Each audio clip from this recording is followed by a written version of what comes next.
Olá, família. Bem-vindo a esse nosso encontro. Olha, antes de qualquer coisa, eu quero te agradecer por você estar aqui. Eu sei que você tem o teu tempo é precioso, e é uma honra ter você aqui comigo nesses momentos. Para quem ainda não me conhece, meu nome é Josebal, e há muitos anos eu caminho entre dois mundos que eu amo, o mundo da fé em Deus e o mundo do cuidado emocional, da mente e do corpo. Hoje eu quero juntar um pouco dessas duas coisas com você. E para começar, eu quero contar-lhe uma história. É a história de uma pessoa que poderia ser eu, você, ou alguém que você conhece. Exatamente, alguém que você conhece. É a história do Lucas. É a primeira conversão e o que ficou debaixo do tapete. Vamos chamar essa pessoa de Lucas, como eu já disse antes. Mas poderia ser Ana, João, Maria, Antônia. O nome não importa. O que importa nesse momento é o caminho que ele fez. Durante muitos anos, a vida do Lucas foi bem diferente do que é hoje. Ele bebia com frequência, fumava, se envolvia em relações vazias, entrava em ambientes e hábitos que ele mesmo não sabia o que estava destruindo por dentro. O corpo dele já dava sinais: noites mal dormidas, cansaço, irritação, excesso de estímulo. O coração também ia de mal a pior.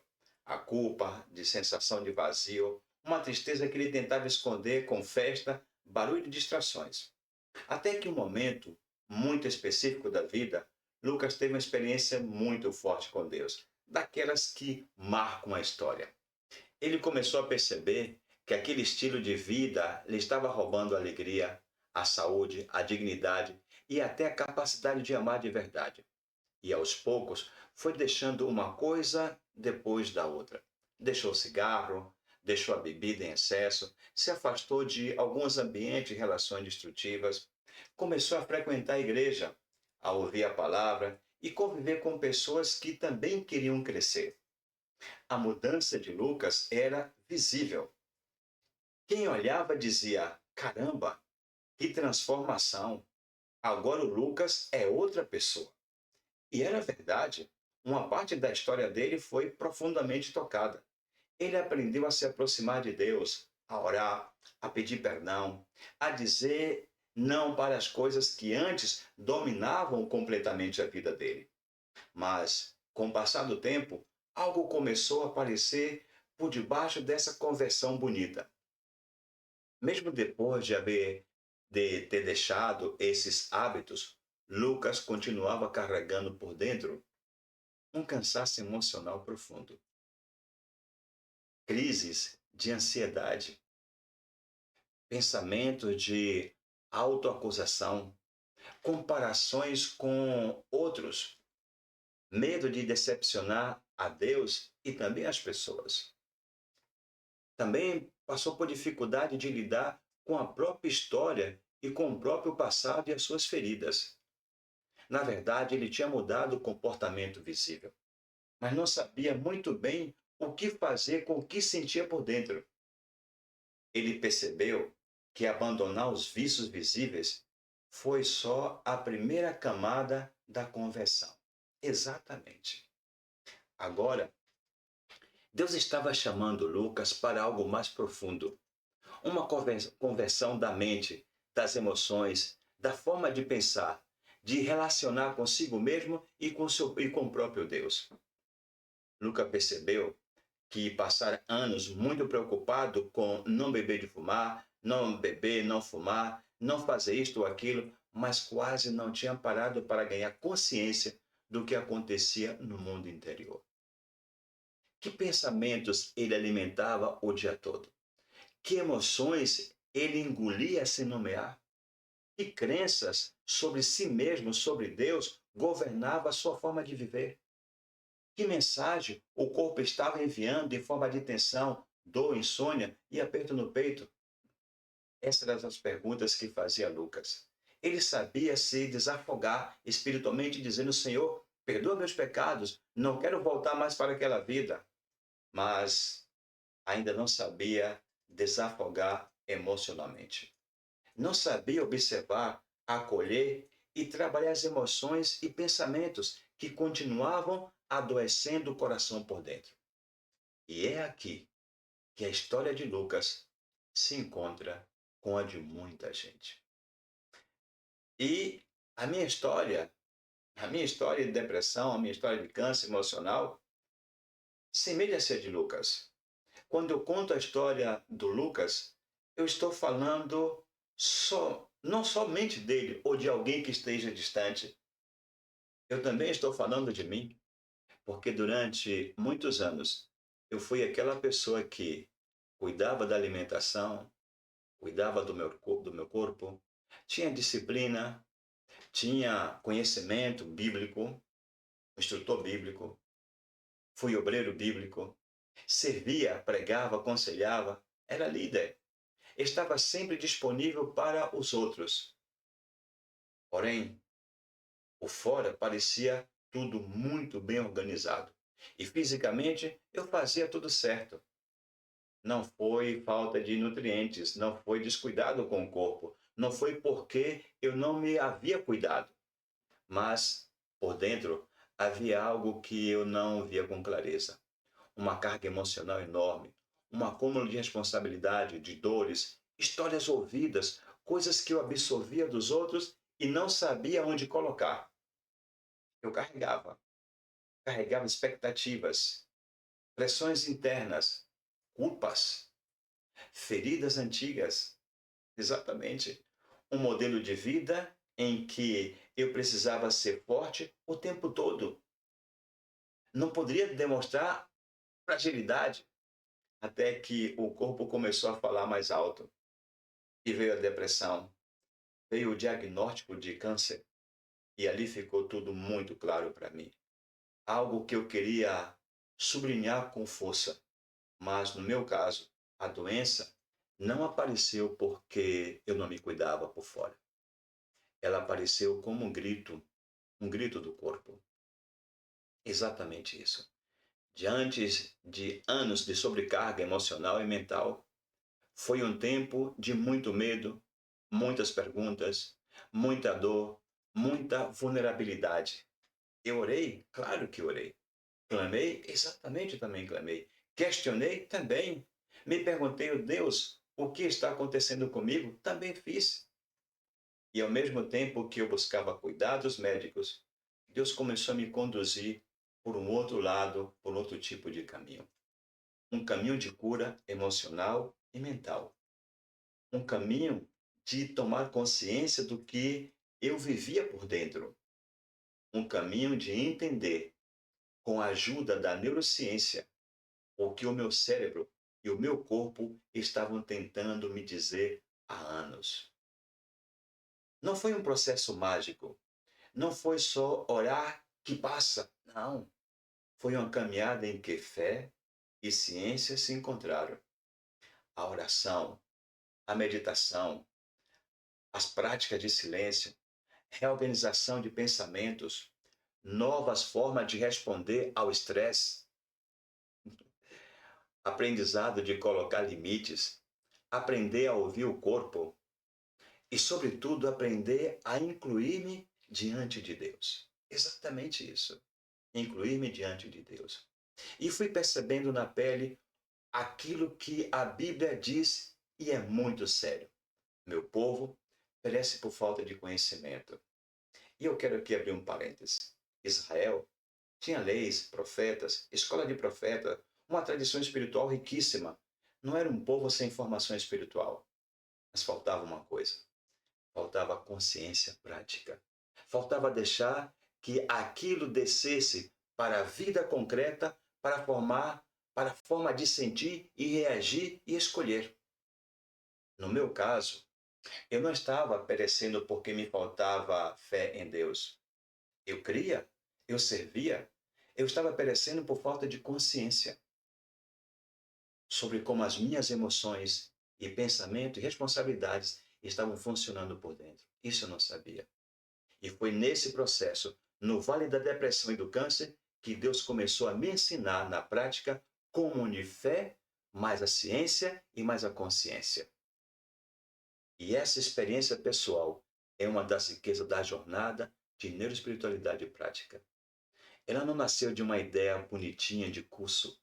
Ela nasceu de carne, osso, lágrima, medo, tratamento e de um Deus que entrou nesses lugares escuros e que começou a reorganizar a minha mente, o meu coração e até o meu corpo.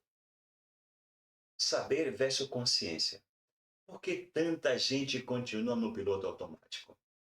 Voltando para a nossa aula, o que eu quero aqui agora partilhar com você é não só um conteúdo bonito sobre espiritualidade, não, nada disso. Eu quero contribuir com você um caminho para entender por que tanta gente que crê em Deus, que às vezes se cuida por fora, que já mudou muita coisa na vida, continua se sentindo perdida por dentro. E para isso, a gente precisa falar de algo simples, mas muito profundo. A diferença entre saber e ser consciente. Tem muita gente que sabe que a oração é importante, sabe que a meditação bíblica é necessária, sabe que o corpo reage ao estresse, sabe que a mente cria hábitos, mas continua vivendo no piloto automático. Assim, saber é ter informação. E eu posso saber que algo faz mal, saber que algo faz bem, ler livros, ouvir sermões e fazer cursos. Consciência é quando aquilo que eu sei desce para dentro da minha experiência. Toca o meu corpo, a minha emoção, a minha rotina e começa a transformar as minhas escolhas. Ao longo do tempo, acompanhando pessoas e estudando, eu percebi que muita gente se encaixa em 4 grupos. E o grupo número 1 seria aqueles que sabem, mas não são conscientes. Pessoas que conhecem versículos, conceitos, doutrinas, mas vivem no piloto automático. Repete as orações, repete o discurso, mas não organiza o seu mundo interior. Um outro grupo seria aqueles que não sabem, não são conscientes, que também vivem no piloto automático, mas não sabem o que sente e nem sabe por quê. Sente um vazio, mas não tem linguagem para isso. Há um outro grupo que seria os que são conscientes, mas não sabem. Percebe o peso da ansiedade, o cansaço, percebe que tem algo de errado, mas não sabe que ferramentas existem para trabalhar tudo isso.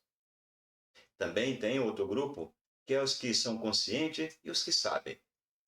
Sabe o que está acontecendo dentro de si e usa as ferramentas práticas para transformar lentamente pensamentos, emoções, reações e relacionamentos. E é aí o texto bíblico que eu quero partilhar com você. Meu povo perece por falta de conhecimento, ganha outro tom. Não é só falta de informação religiosa, é a falta de conhecimento que vira consciência e prática. Muita gente hoje tem acesso a pregações, livros, cursos, conteúdos sobre emoções, cérebro e espiritualidade, mas se isso não desce à prática, a pessoa continua perecendo por dentro.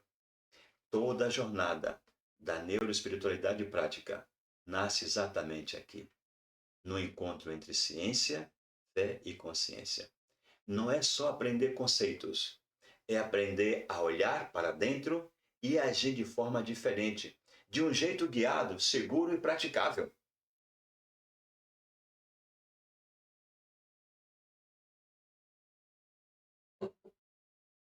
E vamos ver o que acontece no cérebro quando você ora e medita.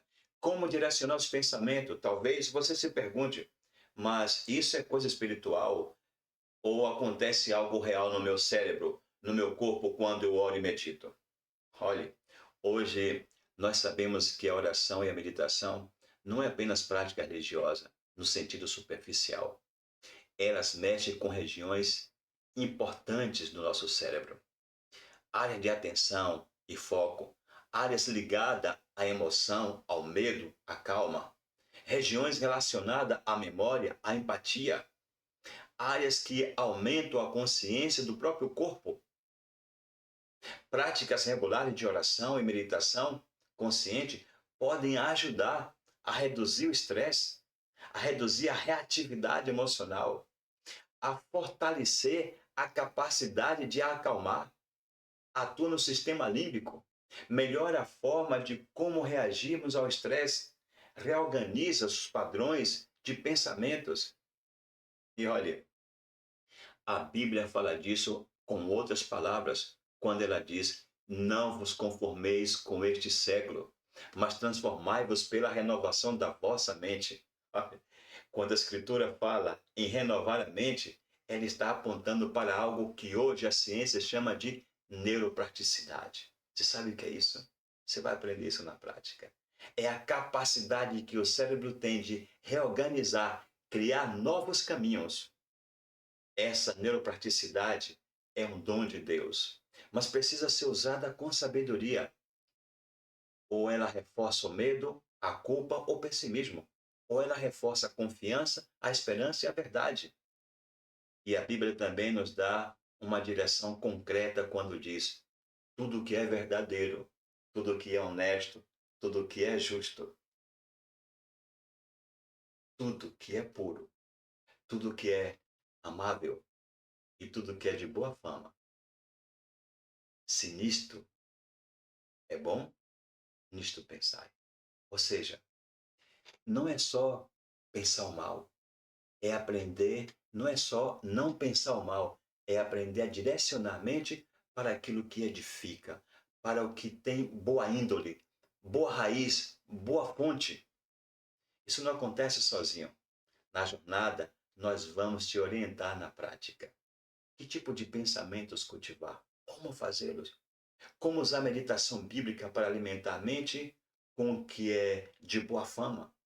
Como escrever no diário? Como usar protocolos simples para treinar o cérebro e fixar mais do que é verdadeiro, bom e saudável? Nós vamos te mostrar como fazer. Não é só dizer, pense boas coisas, porque eu creio que todos queremos pensar boas coisas e lutamos para pensar, mas é como pensar. O que está em risco quando falta consciência, espírito, emoção e corpo?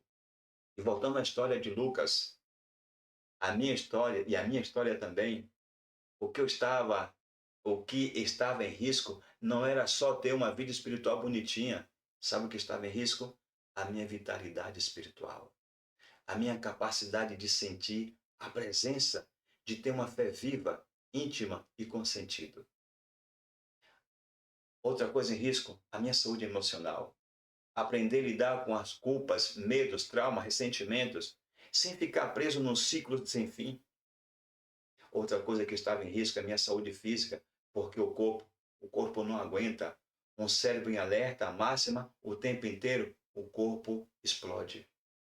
Quando a gente vive sem consciência espiritual, quando a gente vive sem consciência no âmbito espiritual, a fé vira rotina, regra, culpa ou fuga. No sentido emocional, o coração endurece ou desaba. No sentido físico, o corpo paga a conta. E muitas vezes o problema não é que a pessoa não ora, ela ora e muitas vezes o problema é que ela ora sem incluir, sem se incluir. Ora pelos outros, ora por necessidade, mas não abre espaço para olhar o que está acontecendo com ela. Não aprende a desafogar emocionalmente na presença de Deus. Não nomeia o que sente, não percebe o que pensa o dia todo. Foi exatamente isso que eu precisei aprender. No meio da depressão e do câncer, me incluir diante de Deus. Entrar na presença, não só como servo que serve, mas como filho que também precisa ser cuidado emocional e mentalmente. Olhe, a jornada Neuroespiritualidade Prática tem caminhos e protocolos e prática. E é por isso que depois de muitos anos caminhando com pessoas de muita oração, estudo e prática, nasceu a jornada Neuroespiritualidade Prática. É uma jornada que leva um caminho que vamos unir fé e espiritualidade, neurociência e conhecimento sobre o cérebro. consciência emocional e a linguagem do corpo.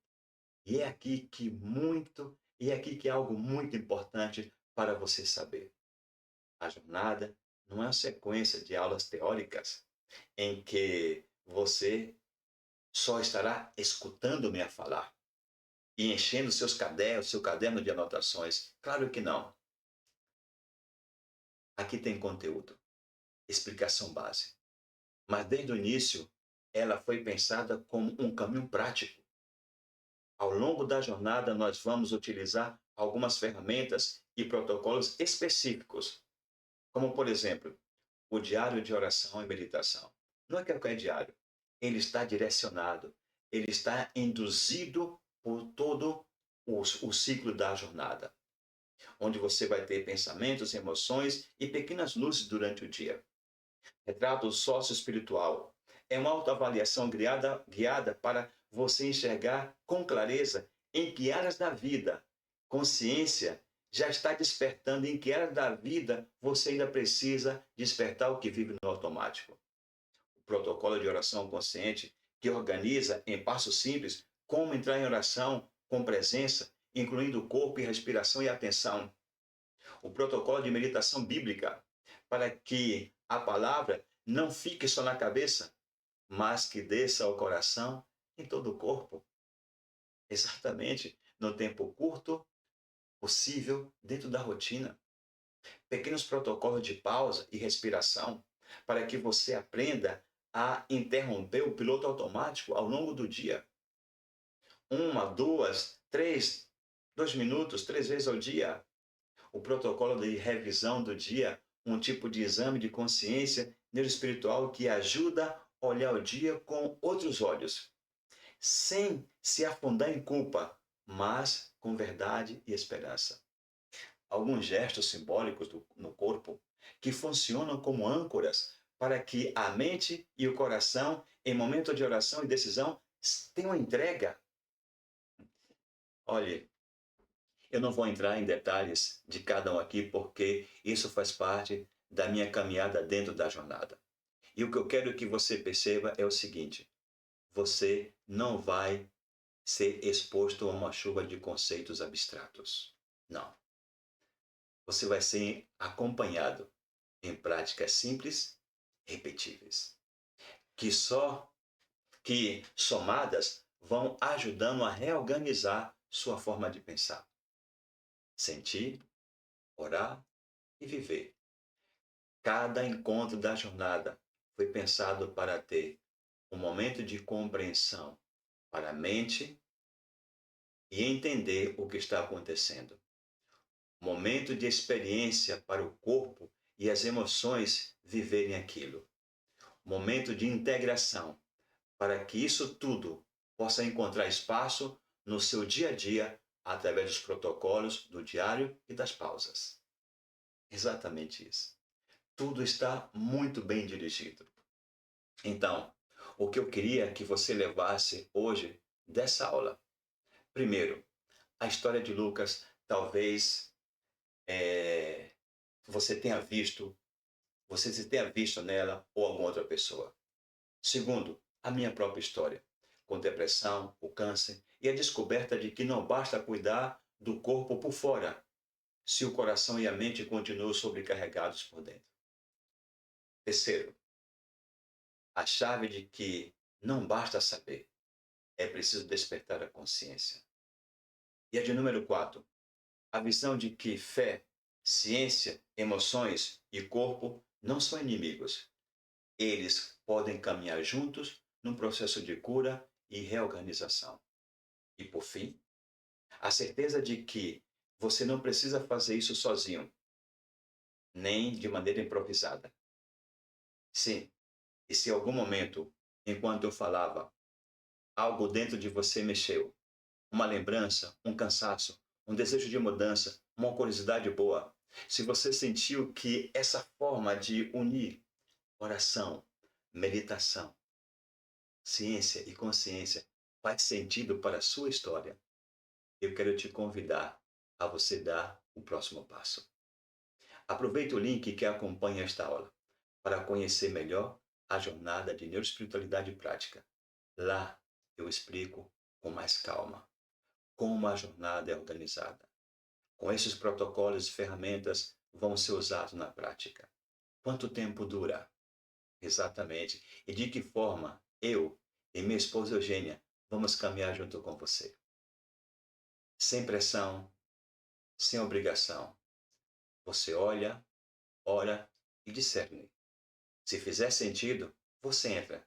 Se não fizer, já leva daqui semente de consciência que podem frutificar na sua vida.